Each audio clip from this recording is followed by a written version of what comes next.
तो देखो हम सब्जेक्ट कर रहे हैं क्वांटिटी सर्वेइंग एंड वैल्यूएशन। तो इसमें लास्ट में हमने किया था estimation of building. Estimation of building में हमने सबसे पहले जो मेथड यूज किया था एस्टिमेशन ऑफ बिल्डिंग बनाने के लिए, तो वो हमने किया था long wall and short wall method. ठीक है, now the next method is centre line method. Let's we have any building plan. This is window. We have 3 windows and 2 doors, that is D1 and D2. The thickness of wall is 20 centimeter. Thickness of wall is 20 centimeter. Let us solve.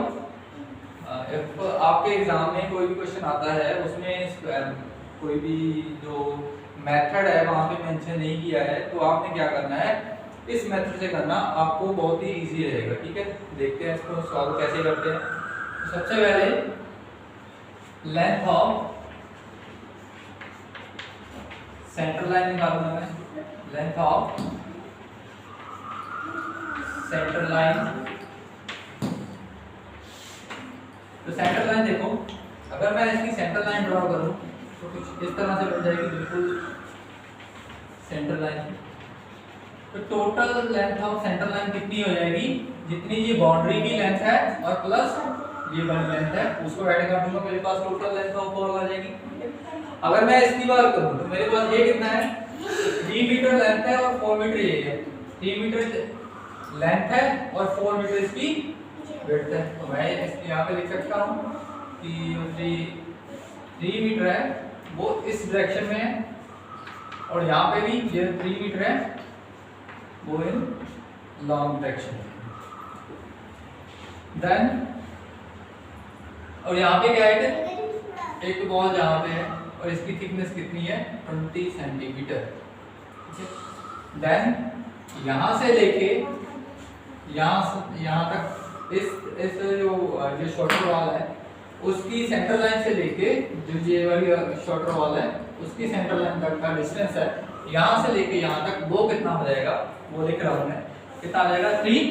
सबसे पहले मैंने कहा 3 + 3, ये 3 + 3 plus 0.2, ठीक है, 20 centimetre means 0.2 metre, और than half इसका और हाफ इसका, ठीक है, plus 0.2 divided by 2 plus 0.2 divided by 2, then it will become 3 plus 3, 0.2 plus 0.1 plus 0.1, it will become 6.4 metre.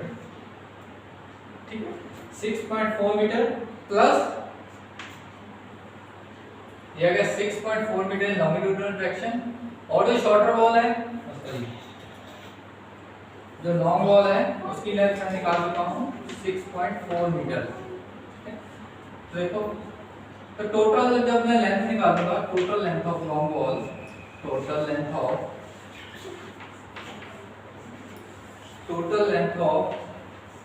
Long wall, length of centre line, तो मेरे पास लॉन्ग वॉल कितनी है, how many numbers of long wall is 2, and 2 into 6.4 plus shorter wall कितनी है मेरे पास 1, 2 and 3, so number of shorter wall is 3 multiply with इसकी width कितनी है 4। अगर मैं यहाँ से लेके यहाँ तक सेंटर लाइन की बात करूँ, ठीक है, तो मेरे पास ये कितनी आ जाएगी 4.2 मीटर। मैं यहाँ पे लिख दूंगा कितना है मेरे पास 4.2 मीटर। देन इसको सम अप कर दूंगा तो कितना आ जाएगा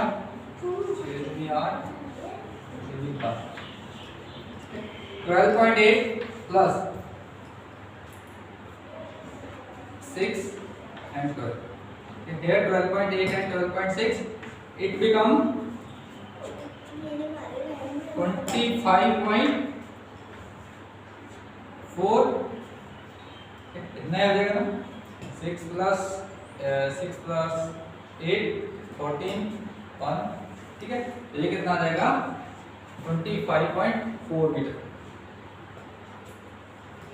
अगर मैं बात करूं कि एक्सावेशन, अगर मैं सिर्फ एक्सावेशन की बात करूं तो उसमें देखो सेंटर लाइन की लेंथ कितनी हो जाएगी, ठीक है। अगर मैं सिर्फ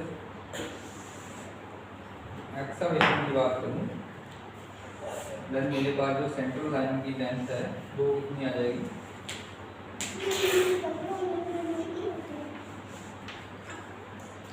और विड्थ कितनी है एक्सावेशन की 0.7 मीटर ये है, और थ्रू जो अराउंड द रूम है वो कितनी है 0.7 मीटर। तो ये तो मेरे पास 3.4 मीटर का ही है रूम, और एक रूम मेरे पास ये है 3.4 मीटर का, और ये है 0.7 मीटर का, ठीक है। एक्सेलरेशन यहाँ पे भी कितनी करनी होगी 0.7 मीटर। तो मुझे क्या चाहिए, इसकी सेंटर लाइन की लेंथ चाहिए, तो ये वाली लेंथ।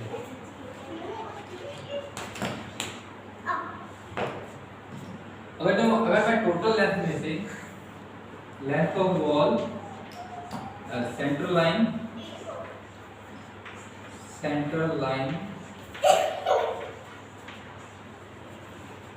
at excavation level कितनी आ जाएगी 25 माइनस 4, तो 25.4 माइनस 0.7 it will become 24.7, ठीक है।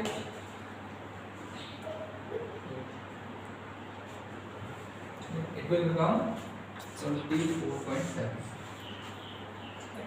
ऐसे ही अगर मैं बात करूंगा एक्सकवेशन की बात करूंगी, जो लाइन कंक्रीट की करूंगा तो वहां पे सेंटर लाइन की लेंथ कितनी होगी 24.7, ठीक है। यहाँ पे 15 है, 15 की बात करूंगा तो क्या करूंगा 20 जो सेंटर लाइन टोटल है 25.4 है, इसमें से माइनस कर दूंगा 0.5, ठीक है। देन ऐसे ही 0.4 इसके लिए 0.3 सारे माइनस कर दूंगा, मैं दे दूं,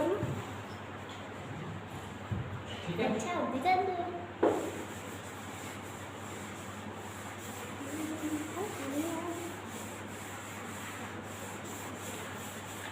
अब देखो सॉल्व करना है हमने, सॉल्व करने के लिए क्या करते हैं, तो सेम है। सबसे पहले क्या लिखते हैं सीरियल नंबर लिखते हैं, इसके लिए कॉलम बनाते हैं, सीरियल नंबर लिखते हैं, ठीक है। देन उसके बाद पर्टिकुलर लिखते हैं, पर्टिकुलर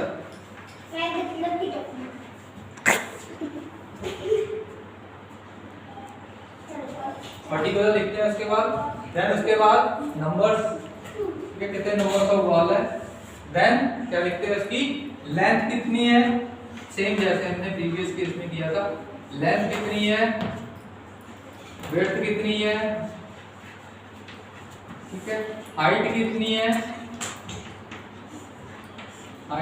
है, और देन टोटल क्वांटिटी कितनी है, ठीक है। और लास्ट में हम देते हैं 3 मार्क्स।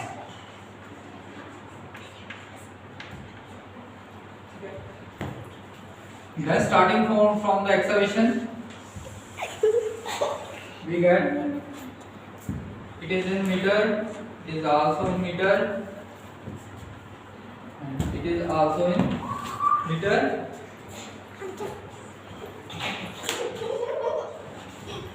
तो सबसे पहले हम क्या करते हैं पर्टिकुलर में लिखते हैं अर्थवर्क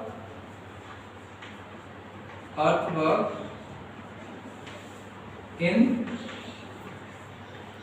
एक्सकवेशन। तो इस केस में क्या कर, देखो इस केस में क्या करेगा, जो कैलकुलेशन वर्क है हमारा वो कम हो जाएगा। कैसे कम होगा उसके बारे में देखेंगे। देखो अर्थवर्क इन एक्सकवेशन, जब हम एक्सकवेशन कर रहे हैं, ठीक है, जब भी एक्सकवेशन कर रहे हैं तो क्या होगा कि उसकी विड्थ कितनी रखनी है, सबसे पहले नंबर ऑफ वॉल लिखना है यहाँ पे। तो यहाँ पे देखो हम नंबर ऑफ वॉल है जो वो कितनी आएगी, यहाँ पे 1 आएगी। क्यों 1 आएगी, क्योंकि हम जो सेंटर लाइन की बात कर रहे हैं जो थ्रू आउट द बिल्डिंग हमारे पास अवेलेबल है। सेंटर लाइन के बाद उसके बाद देखो लेंथ कितनी आ जाएगी। अब मैं बात कर रहा हूँ एक्सकवेशन की। एक्सकवेशन के लिए लेंथ अभी हमने निकाली थी, कितनी थी 24.7 मीटर। देन अगेन उसकी width of excavation it is 0.7 metre. Then उसकी हाइट ऑफ एक्सकवेशन कहां से होगी, फ्रॉम द ग्राउंड लेवल। तो ग्राउंड लेवल से लेंथ हाइट कितनी है इसकी 0.9 मीटर। 2 2 4 60 और 9, ठीक है। तो कितना आ गया 0.9, ठीक है। 0.9 मीटर कैसे है 20 plus 20 40 60 plus 30 90 centimetre. Then it become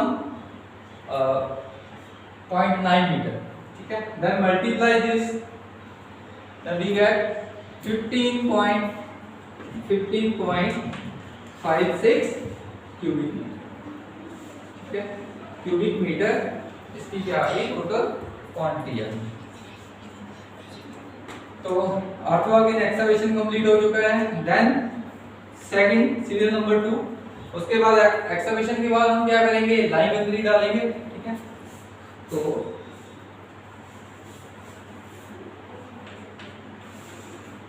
line concrete in foundation, next क्या है, line concrete in foundation.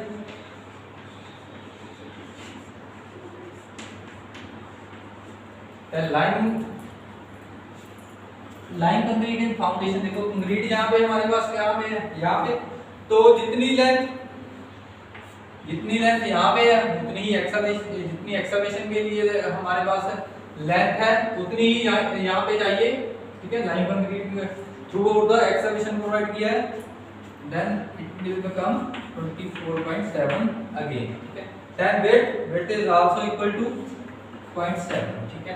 Here the height is कितनी होगी, थिकनेस इसकी 20 centimetre, it will 0.2 metre. Then it will become 3.46 cubic metre. देखो इस case में क्या है, हमारे लिए इजी है काम करना, क्योंकि हम क्या कर रहे हैं, पूरी की पूरी जो हमारे पास सेंटर लाइन है उसकी बात कर रहे हैं। लेकिन प्रीवियस जो हमने न्यूमेरिकल किया था उसमें क्या किया था कि हम लॉन्ग वॉल के लिए अलग कैलकुलेशन की थी, शॉर्ट वॉल के लिए अलग की थी। यहाँ पे सिर्फ कंबाइन के लिए हम कर रहे हैं। उसके बाद देखो लाइन कंक्रीट हो गया, उसके बाद फर्स्ट फुटिंग, सेकंड फुटिंग। तो फर्स्ट फुटिंग के लिए क्या लिखेंगे, ब्रिक वर्क इन फुटिंग 1, ठीक है। तो brick work in footing in foundation, ठीक है। तो कहां पे कर रहे हैं, brick work in foundation. First के लिए पहले बनाएंगे, यहाँ पे विड्थ कितनी है 0.7, ठीक है। अगर मैं टोटल मेरे पास जो अवेलेबल है सेंटर लाइन की लेंथ वो कितनी है 25.4 मीटर। अगर मैं इसमें से माइनस कर दूंगा 0.5 मीटर तो कितना आ जाएगा 24.9 मीटर, ठीक है। देन यहाँ पे लेंथ कितनी आ जाएगी, यहाँ पे 0.5 क्यों मैंने माइनस किया, क्योंकि मेरे पास यहाँ पे विड्थ कितनी है 0.5। मैंने आपको बताया था कि हम क्या करेंगे, या तो प्लस करनी होगी जितनी विड्थ है, या तो माइनस करनी होगी। तो इस केस में क्या करना पड़ेगा, माइनस करना पड़ेगा, ठीक है। देन कितनी आ जाएगी ये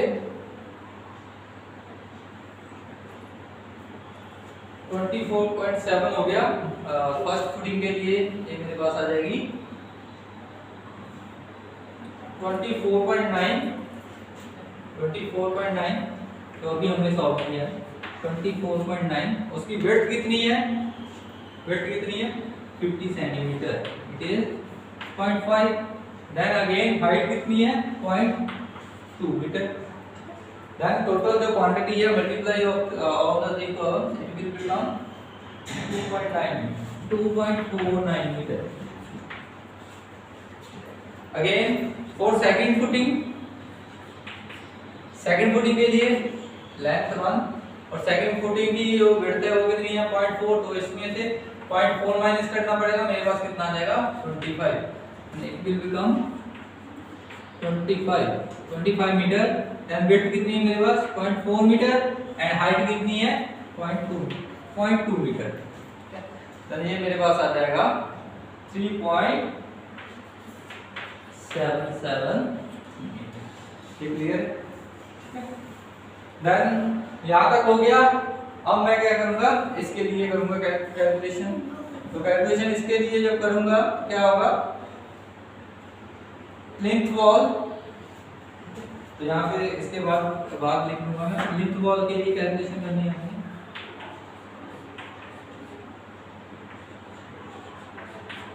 लेंथ वॉल की लेंथ 1 और विड्थ लेंथ कितनी हो जाएगी 25.4 minus width of length wall, it will become 25.1 metre. And ये यहाँ पे कितना आ जाएगा 25.1 मीटर एंड width कितनी है 0.3 मीटर। एंड अगेन जो उसकी जो हाइट है, हाइट देखो कितनी है, टोटल हाइट है इसकी 30 प्लस 20 है, इट इज 0.5 मीटर। ठीक है, 50 plus 30 is 0.5 metre and it will become यहाँ पे 2 मीटर था, यहाँ पे 2 मीटर, यहाँ पे 3.7 मीटर। ठीक है, यहाँ पे 2 मीटर आएगा, इसको कैलकुलेट करके दे देना। और यहाँ पे आएगा, यहाँ पे क्यूबिक मीटर में आएगा 3.77 मीटर। ठीक है, तो उसके ऊपर क्या है, देखो उसके ऊपर क्या है, लिंक लेवल के ऊपर क्या है हमारे पास, सुपर स्ट्रक्चर में जो ब्रिक्स है। ठीक है, जल्दी कर लेते हैं। तो उसके बाद नेक्स्ट है जो फिफ्थ पॉइंट, जो देखो brick work in super structure.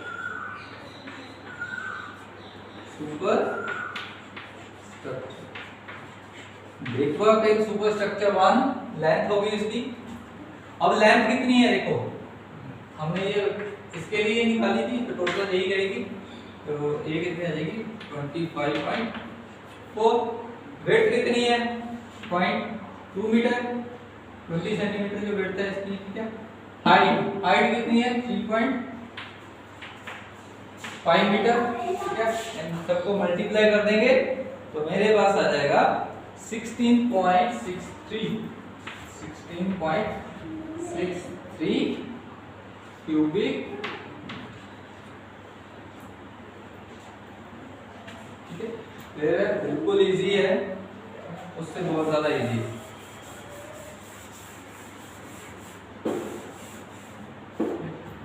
अब देखो, अब टोटल क्वांटिटी क्या मैं निकाल चुका हूँ। अब क्या कर देंगे, जो यहाँ पे जितना भी हमने सॉल्व किया है इस कॉलम का सम अप कर देंगे नीचे। ठीक है, सम अप करने के बाद देखो एक जो हमारे पास बचेगा वो क्या होगा, डीपीसी। ठीक है, इधर 0.6 करके मैं डीपीसी लिख देता हूँ।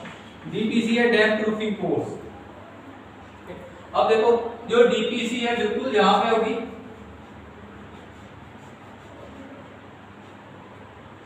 डैम प्रूफिंग फोर्स यहाँ पे होगा।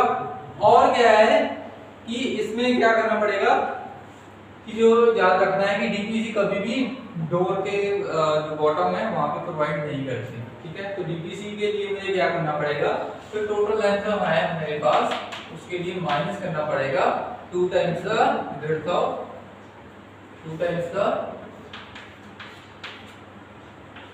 Of door, 25.4 minus 2.4, it will become 23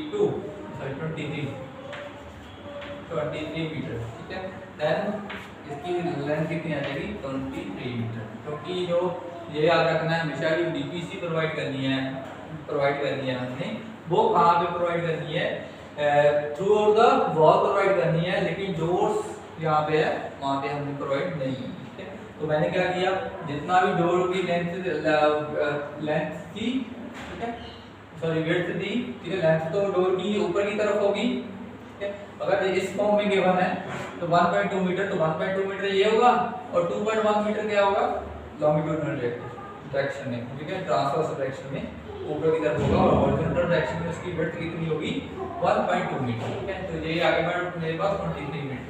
अब देखो विड्थ कितनी है, जितनी वॉल है उतनी है विड्थ उसकी, कितनी है 0.2 मीटर। और लास्ट में क्या है थिकनेस, तो थिकनेस मैं यहाँ पे लिख देता हूँ कितनी है 2.5 सेंटीमीटर, 2.5 सेंटीमीटर पे कम 0.25 सेंटीमीटर। क्लियर है? तो मैं क्या करूंगा इसके बाद इसको सम अप कर दूंगा यहाँ पे, फिर मेरे पास क्या आ जाएगा टोटल क्वांटिटी, और टोटल क्वांटिटी आ जाएगा, उसको बाद मैं रेट के साथ मल्टीप्लाई कर दूंगा, then we get the estimation of that. But in this case में क्या है कि यहाँ पे विंडोज हैं और डोर्स हैं, तो आपको पता है कि यहाँ पे भी डोर्स है और विंडो है, उसमें उसको क्या करना पड़ेगा, उसका जो वॉल्यूम है उसे क्या करना पड़ेगा डिडक्ट करना पड़ेगा, ठीक है। तो डिडक्ट क्या होगा सिर्फ किस केस में होगा, सिर्फ सुपरस्ट्रक्चर, ठीक है। तो मतलब जो ये वाली वॉल है 3.5 मीटर, सिर्फ इसी में डोर्स एंड विंडो बनने हैं, तो हमने क्या करना है total quantity of brick used in that particular area for door, 2 doors and 3 windows, उसको कैलकुलेट कर लेंगे। उसमें उसके बाद क्या करेंगे, जो सुपर स्ट्रक्चर का हमने जो टोटल क्वांटिटी किया है 16.63, उसमें से हमें माइनस करना पड़ेगा। माइनस करने के बाद जितनी बचेगी वो हमारी आ जाएगी total required quantity of brick, तो उसके बाद फिर रेट से मल्टीप्लाई कर देंगे, हमारे पास देखो इस केस में कैलकुलेशन बिल्कुल इजी है, बस ये समझ में आना चाहिए कि सेंटर लाइन कहाँ से कहाँ तक मैंने सेंटर लाइन एक में नंबर 2 समझ में आ गया। तो ये क्वेश्चन बहुत ही ज़्यादा इजी है as compare to long wall and short wall method of estimation of building, ठीक है। तो इसे देख लेना, ट्राई कर लेना, बिल्कुल इजी है, ठीक है। अगर कोई प्रॉब्लम आती है देन एनी टाइम आप मुझसे पूछ सकते हो। तो मिलते हैं कल मिलते हैं नए टॉपिक के साथ, ठीक है। Thank you.